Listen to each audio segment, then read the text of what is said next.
साथी से वोट मांगने का काम करें, उनका स्वागत अभिनंदन हो रहा है। आप सभी का बहुत बहुत धन्यवाद। जय हिंद, जय भारत।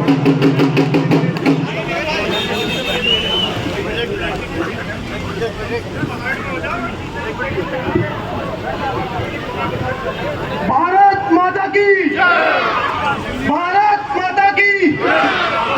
चौधरी कृष्णपाल गुर्जर।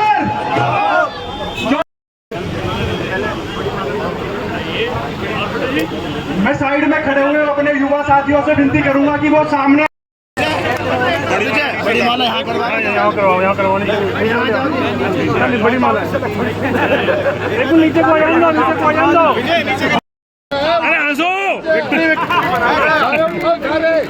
कृष्णपाल गुर्जर, कृष्णपाल गुर्जर जिंदाबाद। भारतीय जनता पार्टी।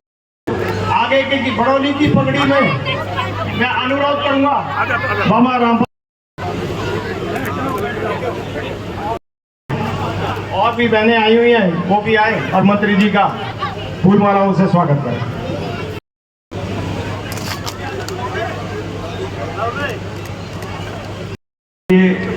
मैं अनुरोध करूंगा, हमारे बीच में किसान समिति के बच्चे हैं, इनको थोड़ा सा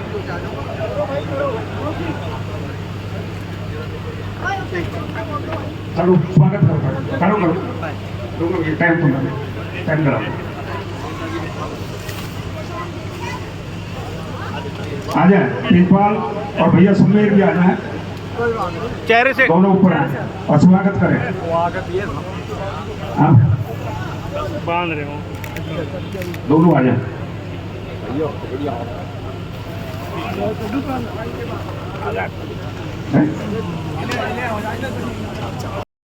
के बच्चे हमारे ये जो मंत्री जी के पास खड़े हैं और इनका राजकुमार बोरा जी मैनेजर। आप सबको राम राम जी, जोर से राम राम जी। बड़ौली गांव की इस पावन धरती पर हमारे बीच में और आप सबके लाडले चौधरी कृष्णपाल गुर्जर जी का जो आपने सम्मान समारोह रखा है, उसके लिए आप सबका बहुत बहुत तहे दिल से धन्यवाद, अभिनंदन। जैसा कि आपको मालूम है, अभी कुछ देर पहले हमारे आगे जी कह रहे थे कि अगर हम मोदी जी ना चुने तो किसको चुने। अगर ये सोच के साथ हम 25 तारीख को जब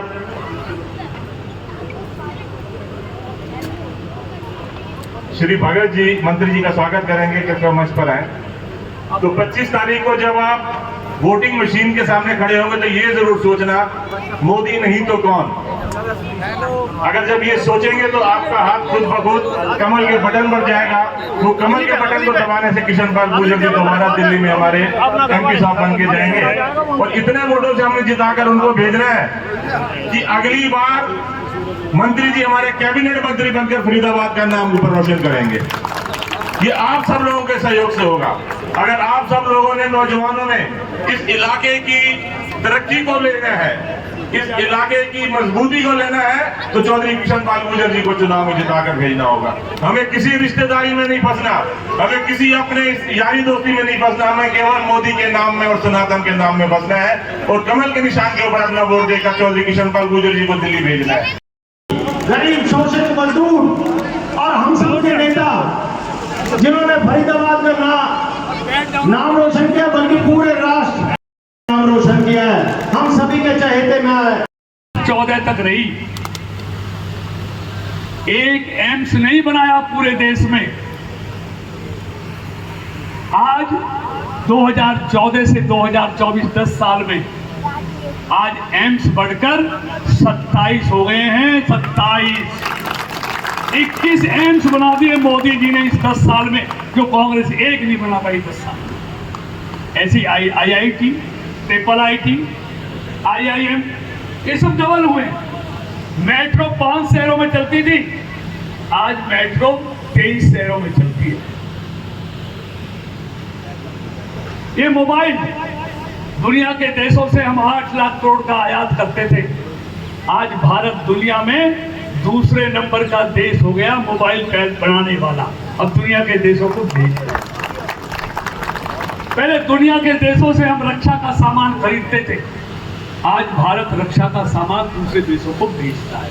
अभी देखा होगा ब्रह्मोस मिसाइल अभी फिलिस्तीन को गई है। आज धरती से लेके चंद्रयान तक सब में भारत आगे बढ़ा है।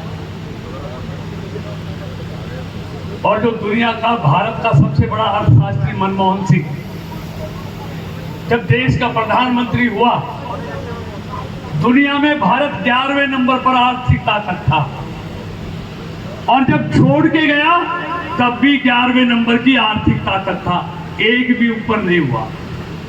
और जिसको ये चाय बेचने वाला कहते थे, उस चाय बेचने वाले ने भारत को 11वें नंबर से बढ़ाकर दुनिया में 5वें नंबर की ताकत बना दिया। तभी ये विकास होगा।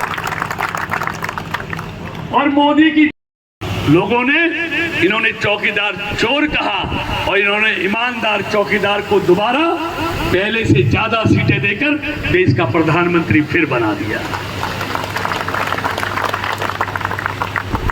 अब ये वो विश्वास का चुनाव था दूसरा, ये तीसरा मोदी की गारंटी का चुनाव है।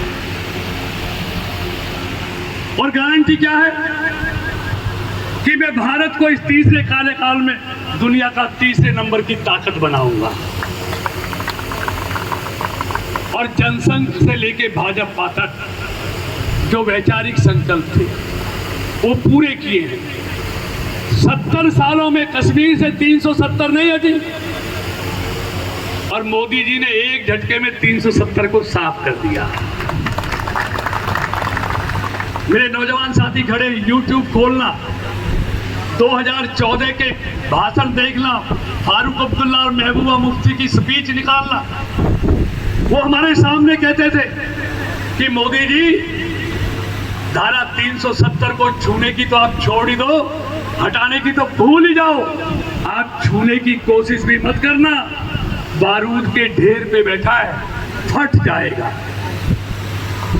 लेकिन उनको मालूम नहीं था इस बार किसी अहरे गहरे से नहीं, मां भारती के सपूत नरेंद्र मोदी से पाला पड़ा है। और जिस दिन धारा 370 हटाई, एक पत्ता तक कश्मीर में नहीं हुआ। जो सेना पर रोज पत्थर फेंके जाते थे, आज कोई माई का लाल भारत की सेना पर कश्मीर में पत्थर फेंक सकता है क्या? उस समय उनके हाथ बांध रखे थे कि जब तक दिल्ली से ऑर्डर नहीं आए, ना पाकिस्तानियों पर गोली चलानी है, ना पत्थरबाजों पर गोली चलानी है। जब दिल्ली से ऑर्डर आएगा तब गोली चलाना।